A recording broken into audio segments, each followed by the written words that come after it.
السلام علیکم ورحمۃ اللہ وبرکاتہ۔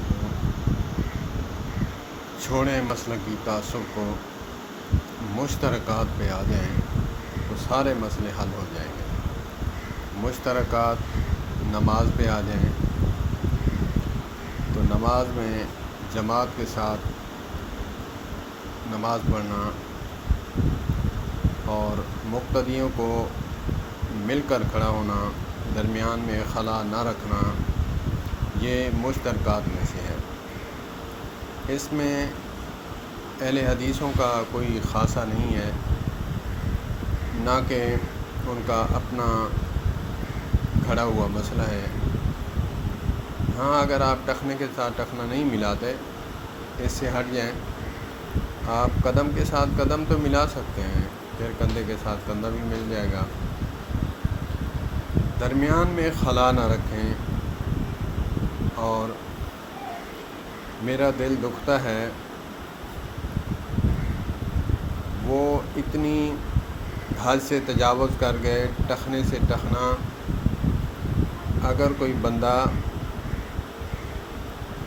راستے سے نکلنا چاہے چوری کر کے امام کی، تو وہ پیچھے نہیں جا سکتا۔ اور اگر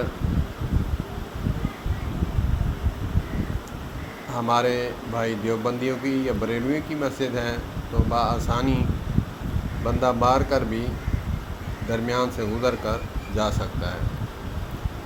وہ اتنا حد کراس کر گئے اور یہ حد سے اتنا نیچے گئے کہ درمیان میں ایک بندے کی جگہ ضرور ہوتی ہے۔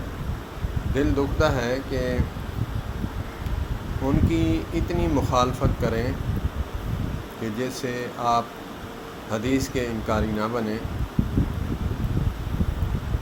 اور یہ ہمارے اہل حدیث بھائی مقتدی جو ہیں، وہ اگر کوئی دیوبندی بھائی آ جائے، اس کو اتنا جکڑتے ہیں کہ دوبارہ آنے کی کوشش نہ کریں، دوبارہ آنے کی کوشش نہ کریں۔